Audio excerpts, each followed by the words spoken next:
Last week, the Nigerian Senate set a legislative tone for the needed reform in Nigeria's political party democracy. The Senate threw out President Muhammadu Buhari's request to amend Section 84, subsection 12 of the new Electoral Act 2022. President Muhammadu Buhari only signed the new electoral law on February 25th, and in a letter to the Senate, requested for an amendment on the 1st of March, 4 days after he signed the Electoral Act. Section 84, subsection 12 of the Electoral Act provides that no political appointee shall be a voting delegate or be voted for at the convention or congress of any political party for the purpose of the nomination of any candidate for an election. Politicians already begun the process of rigging the elections. Now, how does politicians rig elections? Money bags are able to hijack a process and then front their lackeys, their stooges to occupy those positions. That is rigging. That is electoral compromise because it will not reflect the wish of the people.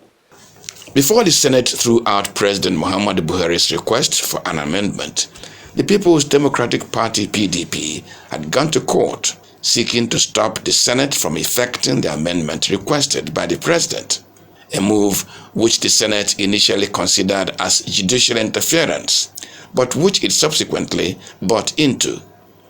Justice Inec, in a considered judgment, restrained the President, the Attorney General of the Federation, and the Senate from making any amendment to the Act. The new Electoral Act, therefore, provides for electronic transmission of votes, recognizes electronic accreditation, allows political parties to use direct, indirect, and consensus methods to choose their candidates for an election or into party offices, and provides for Election Offences Commission. This is a comprehensive electoral law that should inspire hope that elections in Nigeria would henceforth become credible and respectable. The new Electoral Act 2022 will indeed help in the fast track of election petitions, but more particularly, it is a plus on the work of Inec. It will help in easing the process of collection and collation of results and having to transport them from the polling unit to the ward level and then to the collection to the level of collection at the local government.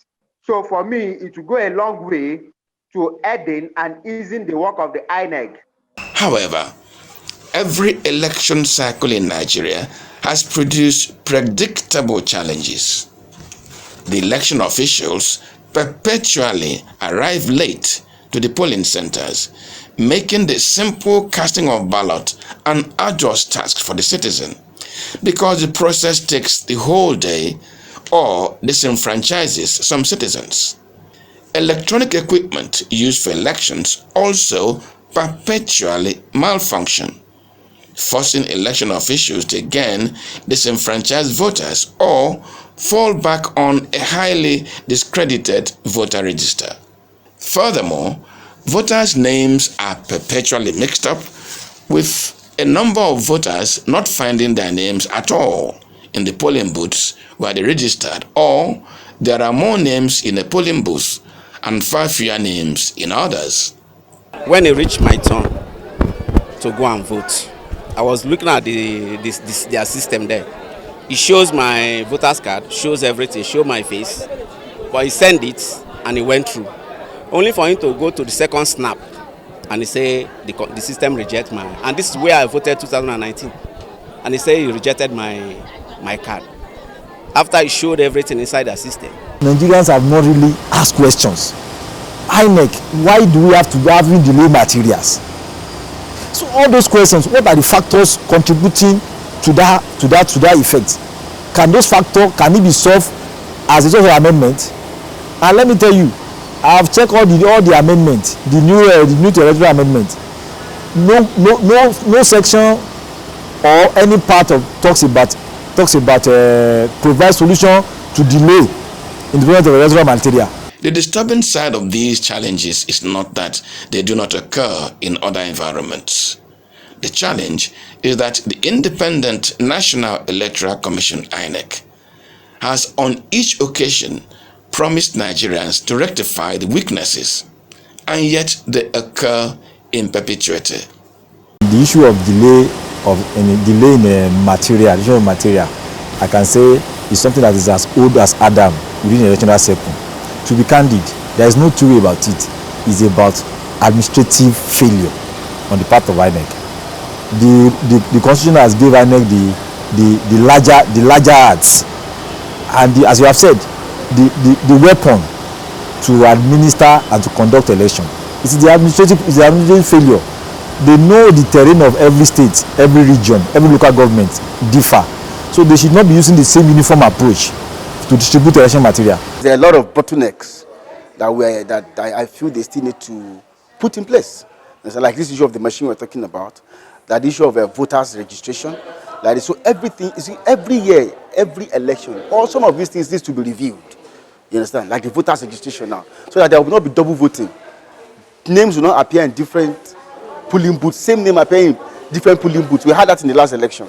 So I think what they should do is try to put their house in order. So, as INEC, civil society organizations, and progressive-minded Nigerians ask for a better legal framework, which the new Electoral Act has now provided, INEC must now prove that the challenge has not been with it, that the process of elections in Nigeria has remained a cause for recrimination. It must show that it has the capacity to deliver, the will to progress Nigeria's democracy, and the level of integrity to shun political violence or even induced errors would tend to make Nigeria's election a laughingstock. This is the irreducible minimum to show that INEC as an election manager is not the challenge to election integrity in Nigeria, and that effort towards producing the new Electoral Act has not been wasted.